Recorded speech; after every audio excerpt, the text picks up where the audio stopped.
Would you believe me if I told you I have a cut probably this long on my ass cheek because I was sitting down. This happened 2 days ago, by the way.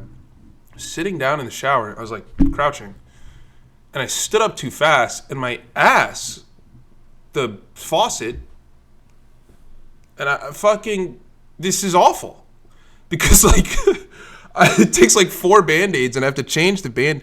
What the fuck? It hurts when I sit. It hurts when I sit. Little annoying. But luckily for me, that's one of the biggest problems I have going on right now.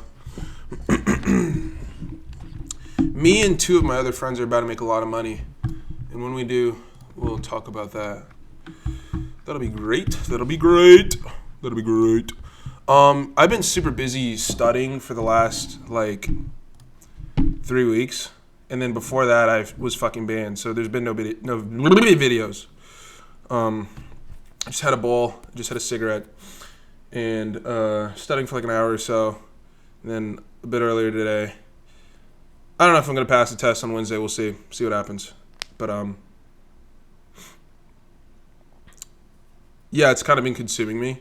And so there's definitely been a lack of effort in general across the social media platforms that I put forth. I understand that. But it's just like I kind of want to make these naturally, so I'm not going to just be pumping a video out and have it be shit. So I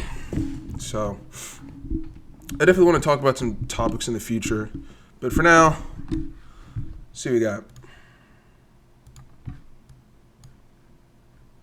Fucking, all right. Let's see. Corporeal. I need water. My guess? Corporeal? It's definitely an adjective.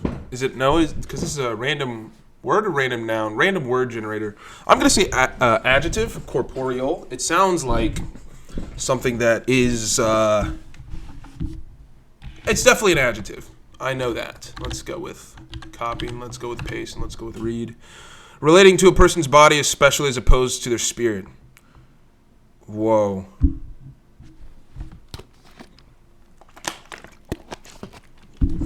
He was frank about his corporeal appetites. Corporeal. Corporeal.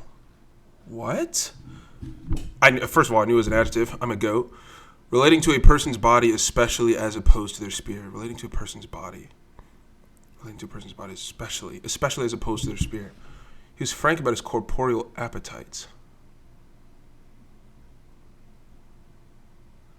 Having a body, a corporeal God. Okay, this one is confusing. I'm not going to lie.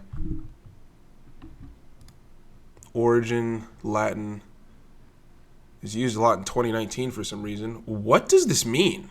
This one I'm stumped on. I'm not going to lie. This is probably the hardest word. Okay, let's break it down.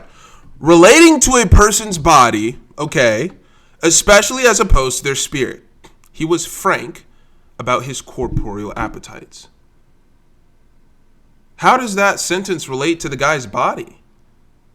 His corporeal appetite. Okay, so so you can replace this with body. So you can say his corporeal, okay. His corporeal appetites, okay. A corporeal God having a body. First of all, does this example imply that the creators of this definition believe that there is a corporeal God? First of all, interesting, by the way. I was watching something on YouTube by a Freemason, 33rd degree level Freemason. I'll talk about spirituality, hexes, and magic. 3 words that definitely put people's walls up in terms of them listening to any type of reason. But I'm going to be talking about that shit in a video, I think. I don't want to throw that into existence yet because I don't know. It's a lot of information to analyze, but I'm kind of going to be giving a general synopsis on what I believe that shit is. It's real, but it's complicated. Corporeal God, okay. Corporeal property consisting of material objects, tangible. It's a law. Corporeal property, material objects. Okay. Corporeal God, okay. Is that all I have to work with? Relating to a person's body, especially... Okay. All right. Okay! To the spirit. All right, so the corporeal... Here's the thing. Here's the thing. I'll start here. There's very significant differences in corporeal need and demand in the male and female species. And for some fucking reason, there are tons of women who do not believe that that is the case. However, it very much is. Because guess what? If you didn't have different needs and differences, your bodies would be the exact same. They're fucking not. So we could start there and say that these are some of the main differences that I understand that you can extrapolate a lot of information from. First of all, women are typically higher in trait neuroticism. Trait neuroticism implies the capacity for volatile emotions, reaction times, stability, stress, emotional stability in general, due to the emotional volatility component of the high trait neuroticism. And then from there, there can be, impaired decision-making, judgment, a lot of these things.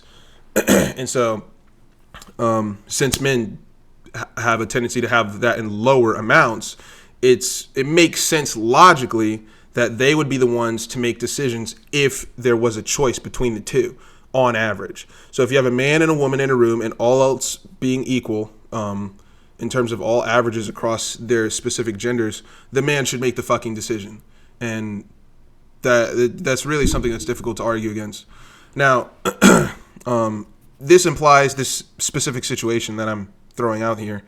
This implies that the man and the woman are equally versed in terms of experience on this situation that they're approaching. So if the woman, average man, average woman, let's say the woman is more knowledgeable, obviously she's going to make the decision. Let's say she has more experience in the subject, obviously she's going to make the decision. But I'm talking about, like, if you have a man and a woman in a relationship and they get into a new situation and neither of them have been there, the woman needs to let the man make the decision and the man needs to step up and make the decision. It's a two-part series here that we're watching called Relationship Dynamics. This is true. I have a very difficult time doing this in small situations. You can extrapolate this as well. So if we're talking about the corporeal wants of the body, first, this is what you can do. You could separate men and women. And additionally, you could congregate, let's call it the whole. So let's ask this question. What are the corporeal needs for all people? Well, I think it's pretty easy to see once you start actually looking for it. So let's see what people want. They want a purpose. Well, what is this purpose contingent upon? Well, I think, first of all, they're inherent and what's the word for, like, natural? Inherent and starts with an I. I forgot. I hate when fucking people say forget. I'm not doing that shit. The inherent wants of the person. I'm about to lose my fucking train of thought. So I'm describing. What was I describing? I was describing the needs of the whole. So I think the needs of the whole. You could first say, okay, men and women, the corporeal needs of each, and then the corporeal needs of all people, and these are purpose primarily. And this purpose could be is typically twofold. Fulfill the roles that your position in society requires, and B, serve the whole. If you do these two things, your life will be complete. It's pretty fucking simple. So, serving the whole. So let's call the whole. This is what I believe the whole is to be. We're gonna get a little bit philosophical here, and I'm gonna be pulling passages from Marcus Aurelius, which is definitely a book I'd recommend. Is Meditations. It's a very difficult read for me personally. As you know, I'm a fucking idiot, and it takes me like months to read a book like that because it's just very dense in general. But anyways, he talks about the whole, and I actually have it on my mirror back there. No bullshit.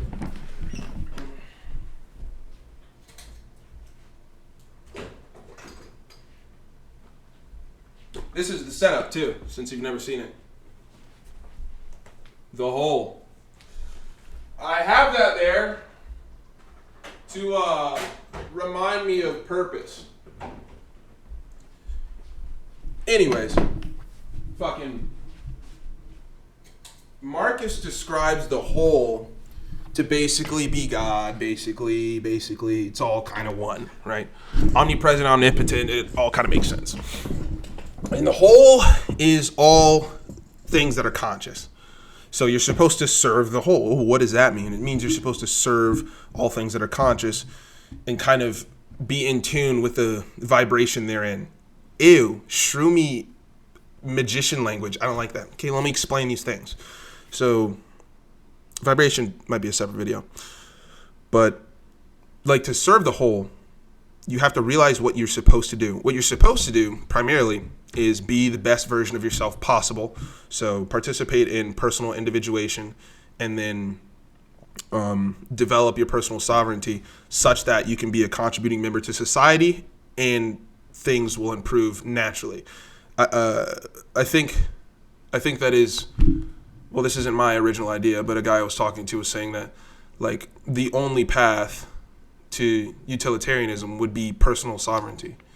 And I think that's true. So like if we want the best society possible, we first have to develop each of ourselves individually as much as possible, and then things will just fizzle to greatness. That's kind of the theory.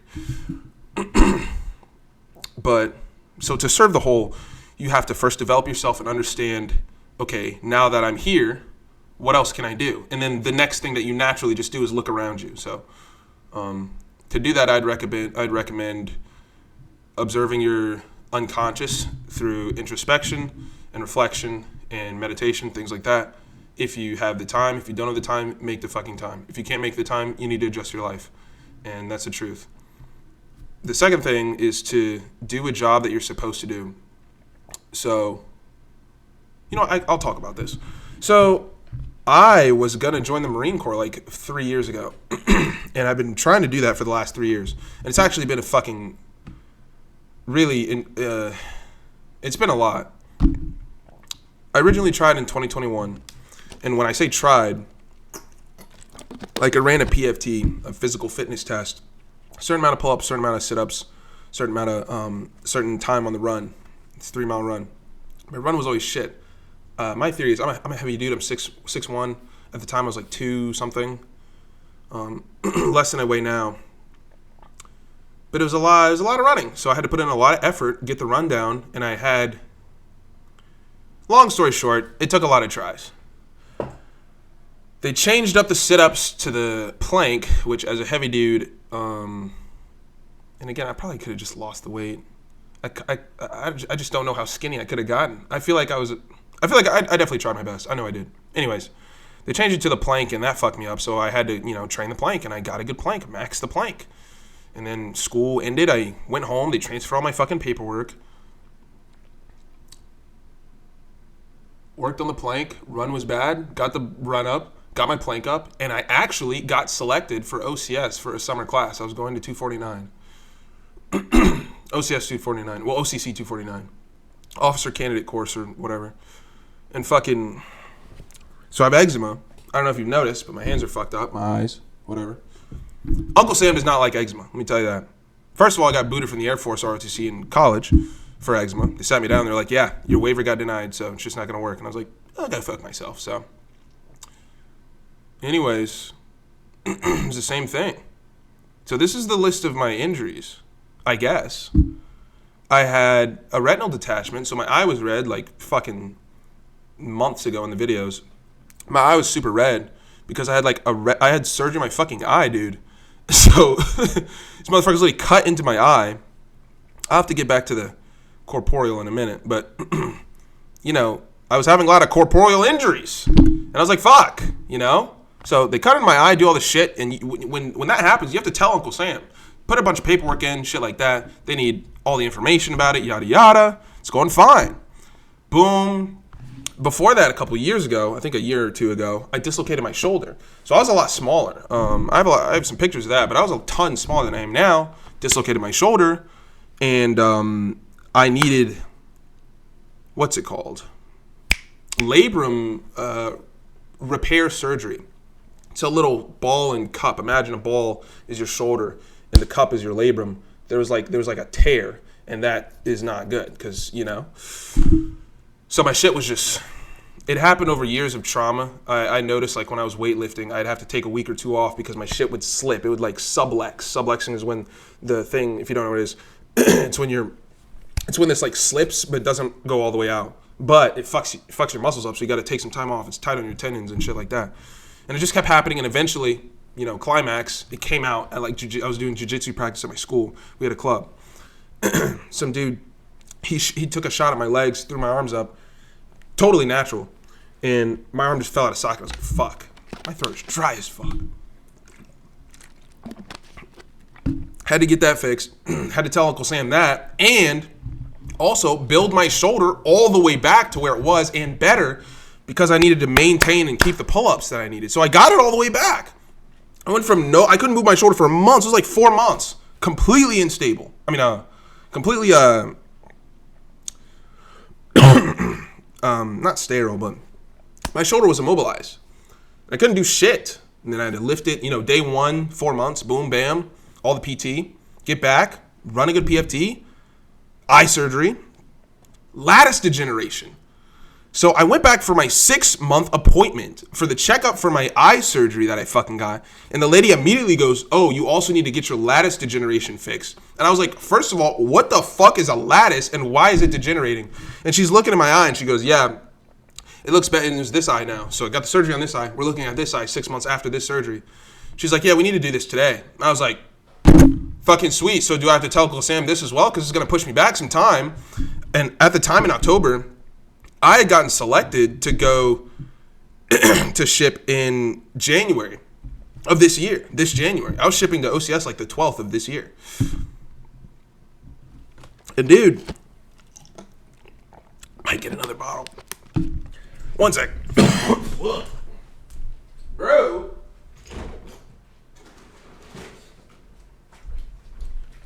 Corporeally, I was fucked. Because, hey, January 12th comes along, so it's December. So, okay, let's back up a little bit. Long story here, by the way. I know. It's almost over. So, my 6-month checkup was in October. Lattice, whatever. She goes, let's fix it. Puts a magnifying thing on my eye. Literally shines a laser into the back of my skull and does what she fucking does. Eye's fine. I probably didn't have to tell Uncle Sam, but I did. And so, probably shouldn't have. Anyways, I had to put in some paperwork for that shit. And I'm saying, boo. And my eczema. The thing was, when I originally applied at school, I capped and said I did have eczema. And then when I applied at the office in my city, I said I did have eczema. And guess who had questions about the discrepancy in the paperwork? Uncle Sam. So now it's October. Boom. Fast forward 2 months. It's December now. December like 20th. I'm supposed to ship in January 12th. Like 3 weeks. Guy goes, hey, we don't know if you can ship. We have to send your paperwork out to the Bureau of Medicine and double check and see if you can even go, because now that you got this lattice degeneration shit and the eczema, we got to see, and we don't know if the paperwork will get back before the 12th of January. And I'm like, come on. Keep in mind, man, I'm at the best shape of my life right now. It was hard to maintain. It was just, damn. And these niggas sent me an email and were like, hey, like 2 days ago. And we're like, hey, you dropped from the program. Your waiver got denied. And I'm like, you know what? Whatever. So what happened was, like, I didn't go the 12th. They called me like a week later and were like, hey, you're pre-selected for the May class. And I'm like, sweet. So now I have to keep this pressure up for 6 months again. It's just a lot. Anyways, corporeally I was torn up, and Uncle Sam didn't like how it was looking there. So wasn't allowed to go. And I actually, whatever. So new path. I'm gonna do something else, and I might announce that whenever it fucking is official. How long has it been? Holy shit, 19 minutes. Hopefully this is actually recording. Everything's cool. Cool. Sweet. Okay, let's look at the definition again. See what we can derive from this. Relating to, as opposed to their spirit. So why does it say especially as opposed to their spirit? I'm curious about that. Corporeal. By the way, this is what I think the spirit is. I think the spirit is essentially synonymous with the unconscious mind. So, let's say, for example, a witch has cursed your spirit. What does that actually mean? It means someone has intentionally negatively affected your unconscious. And people can actually do that, by the way. So, that's a logical way that, magic is real. It's like people are affecting your unconscious mind intentionally for some kind of result that they want. That's basically what witchcraft is, if you're ever curious. I feel like this is a pretty good episode. 20 minutes, is that good? It's probably good. Probably good. Man, I was smooth. I'm definitely gonna fucking have this stand up here instead of holding it, because I could tell that holding it, I was getting out of the flow state, fucking with the mic, and I enjoyed having it around my neck, but I think I threw the mic for the headphones away, unfortunately. So it's kind of gay, but I mean, it's not fuck Uncle Sam. It was just unfortunate. Whatever. Thanks for watching.